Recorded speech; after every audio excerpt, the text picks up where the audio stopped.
जब फिनॉल को सल्फ्यूरिक अम्ल में घुले नाइट्रस अम्ल के साथ अभिकृत कर दें तो यहाँ से OH और यहाँ से H निकल जाते हैं और एक मध्यवर्ती उत्पाद प्राप्त होता है। मध्यवर्ती उत्पाद प्राप्त होता है जो पुनर्विन्यासित होकर क्विनोन में बदल जाता है। ये इतनी लंबी परिभाषा लिखने की जरूरत नहीं है, क्योंकि लीवरमान अभिक्रिया सिर्फ लाल और नीले रंग को दर्शाने के लिए क्रिया ये कराई जाती है। तो अब इसकी परिभाषा देखो। पहली बात तो मैं तुम्हें स्टेप बाय स्टेप ऐसा बता रहा हूँ, क्योंकि इसमें बना क्या, ये क्विनोन बनता है। क्विनोन की अभिक्रिया फिर दोबारा से फिनॉल से कराते हैं, फिर जलकाणु निकल जाता है और ये हाइड्रोक्सी क्विनोन का लाल रंग प्राप्त होता है। ठीक है ना जी। अब इंडोफिनॉल भी कहते हैं इसे। अब इसे जब NaOH से इसकी अभिक्रिया कराते हैं NaOH से, तो यहाँ से H और ये OH यहाँ से निकल जाते हैं और ये लवण बन जाता है। जैसे फिनोक्सी बनता था, याद होगा तुम लोगों को, फिनोक्साइड फिनेट वगैरह जो बनते थे, तो यहाँ से ये H हट जाता है, यहाँ से OH हट जाता है, जल अलग निकल जाता है और जी ये हमारा लवण बन जाता है और लवण का नीला रंग प्राप्त होता है।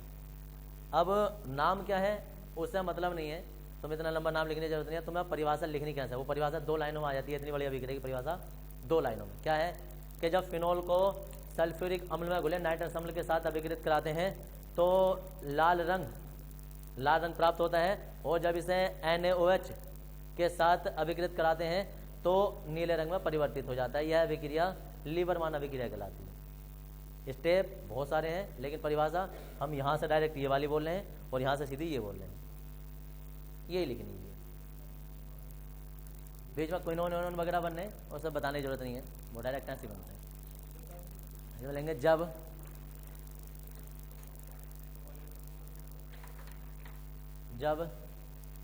फिनॉल को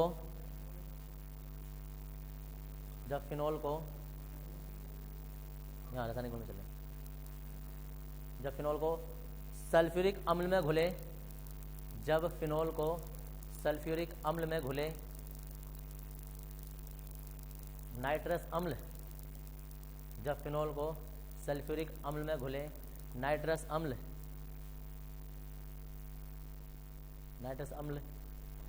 के साथ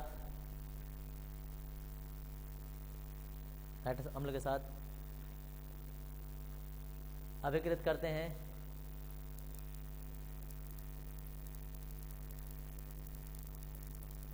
हैं तो यौगिक का लाल रंग प्राप्त होता है।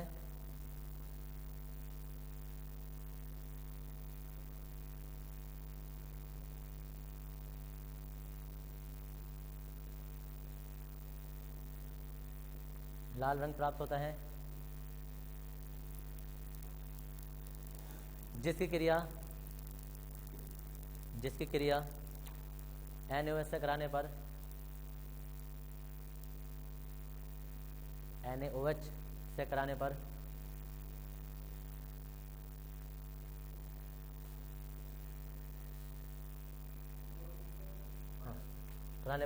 नीला रंग प्राप्त होता है।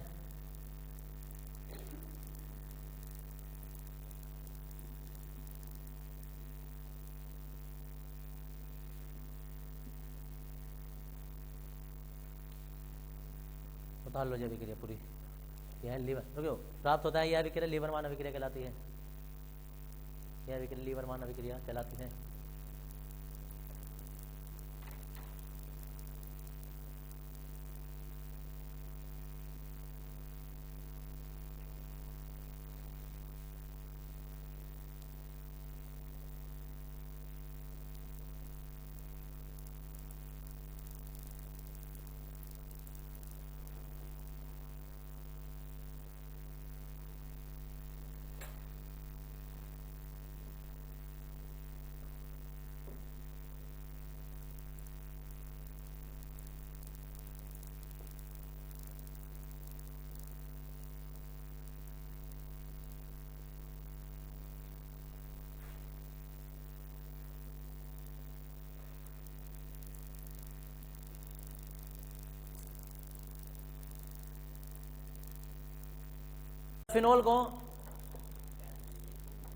जब फिनॉल को बेंजीन डाइअजोनियम क्लोराइड,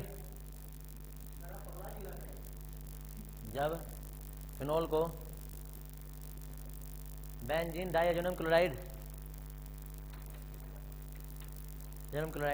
के साथ बेंजीन डाइएजोनियम क्लोराइड,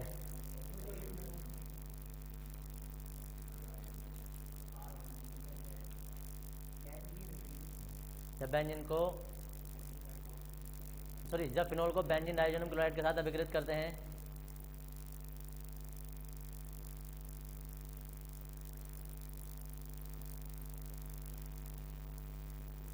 तो हाइड्रोक्सी फेनिल एजोबेंजीन प्राप्त होता है। यह अभिक्रिया युग्मन अभिक्रिया कहलाती है। ये लिख लो पूरा, फेनिल एजोबेंजीन।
इसके बाद हेडिंग लिख देंगे ईथर।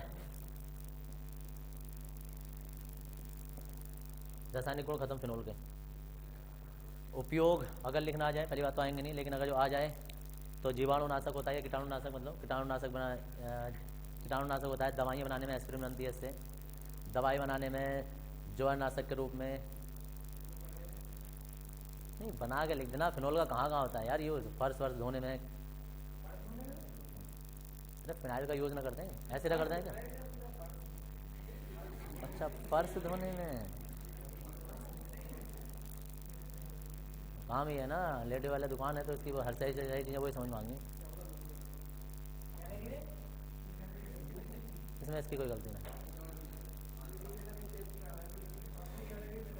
कैटेगरी नहीं है वो। मैंने बताया था ना, महुआ खड़े में थोड़ा सा जब से बाहर से लोग आ गए ना, लोग धीरे, एक खासियत होती है ना, खासियत होती है वो ईथर। इसमें लिखेंगे ईथर में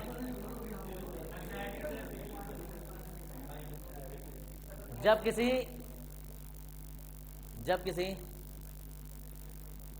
बता दो, जब किसी ईथर समूह, अभी बता रहा हूं, देखो ये, देखो ये, जब किसी ईथर समूह, ये है ईथर समूह या हाइड्रोक्स, ये ऑक्सी समूह लिख दो, परिभाषा लिख रहे हैं ईथर की। जब किसी ईथर समूह, ये है ऐसा बना दे उसके आगे को, ईथर समूह जहां लिखा हुआ ये लिख देना ब्रैकेट में, समूह से दो एल्किल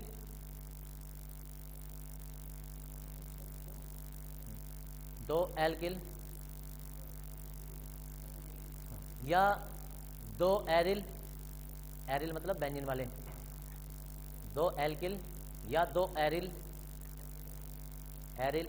या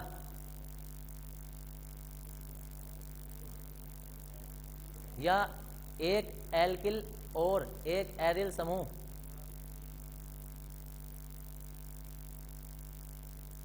या एक एल्किल और एक एरिल समूह जुड़ा होता है, एक एरिल समूह जुड़ा होता है, तो यह यौगिक ईथर कहलाते हैं।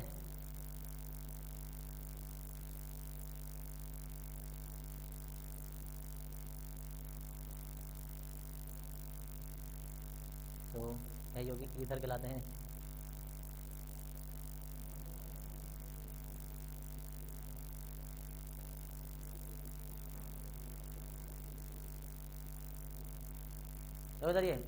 तो ये ईथर तो हम इसे फाइनल जब बन जाता है तब बोल देते हैं, वरना ये ऑक्सी समूह है या ऑक्साइड समूह है, या खाली हम इसे ऑर्थो तो क्या बोलेंगे, ऑक्साइड समूह, ऑक्सी समूह ही कह देते हैं। ये परिभाषा कभी नहीं आएगी नहीं, अब देखो होंगे क्या, जब किसी एक ओ से दो आर आर जुड़े हो, आर आर का मतलब होता है एल्किल या एरिल जुड़े हों, एरिल मतलब बेंजीन, या एक एल्किल और एक एरिल जुड़ा हो, तो ये सब ईथर कहलाते हैं।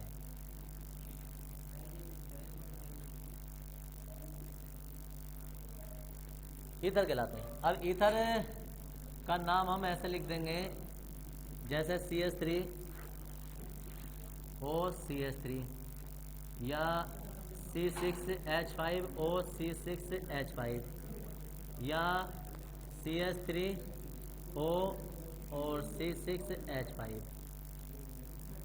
इसका नाम होता है, देखो डाई मैथिल ईथर भी कह देते हैं इसे।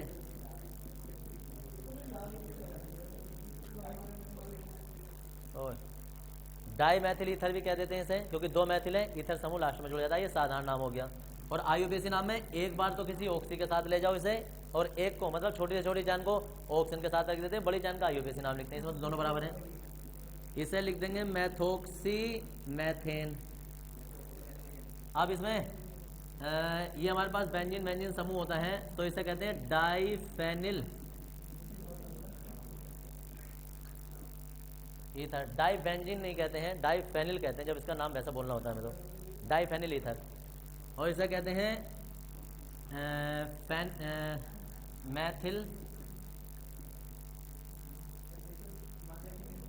नहीं फेनिल ईथर, लेकिन इसका एक साधारण नाम होता है एनिसोल।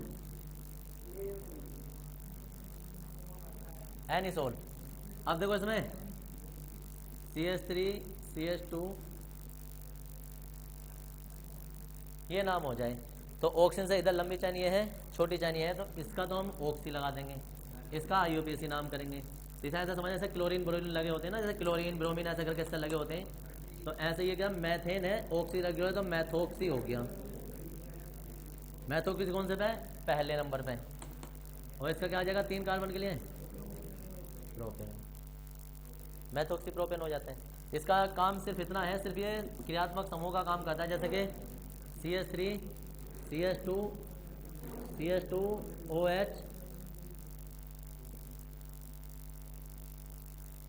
ये है। अब 1 2 3 ये ऐसे ऐसे नीचे को Cl लगा देते ना, ऐसे हमने मैथोक्सी समूह लगाया है। अगर C2H5 होता तो एथोक्सी हो जाता या प्रोपोक्सी हो जाता है ऐसे करके, और इसका ओल नाम आएगा, तो इसका आ जाएगा दूसरे नंबर पे, तो मैथोक्सी आ जाएगा। मैथोक्सी प्रोपेन और 1 ओल या प्रोपेनोल कह देते हैं। तो इस तरीके से ये नाम आ जाता है, और नाम आने के बाद में फिर लिखेंगे ईथर बनाने की विधि। ईथर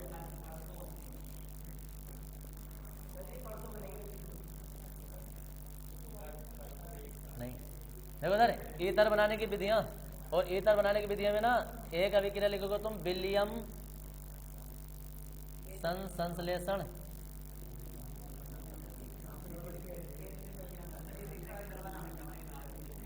विलियमसन संश्लेषण। अरे सुन लो इधर, CH3 CH2 Cl की अभिक्रिया जब CH3 CH2 ONA से कराते हैं तो NaCl तो अलग पहुंच जाते हैं, CH3 CH2O CH2 CH3 और NaCl, इसमें हो जाता है एथोक्सी एथेन। इसमें ये तो मैथिल क्लोराइड है और सोडियम एथोक्साइड है।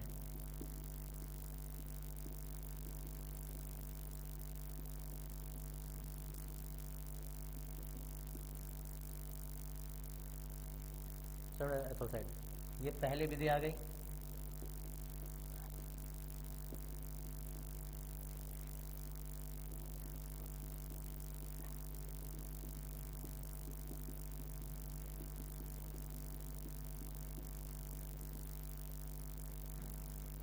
ईथर बनाने की प्रयोगशाला विधि, दूसरा पॉइंट आ जाएगा इसका। नाम लिख दो इसके, ये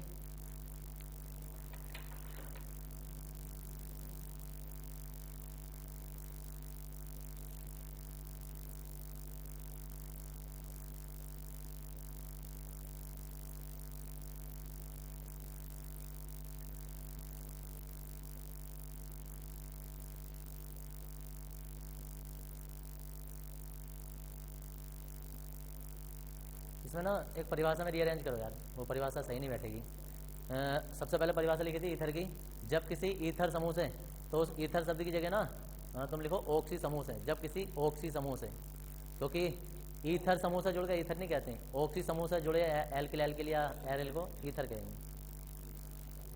कोई कहते हैं गाय किसे कहते हैं ना, गाय को गाय कहते हैं, तो ये परिभाषा नहीं हुई।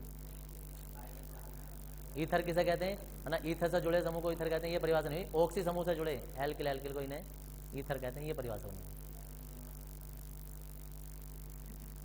कुछ लोग दिखते हैं गाय की तरह लेकिन होते नहीं है।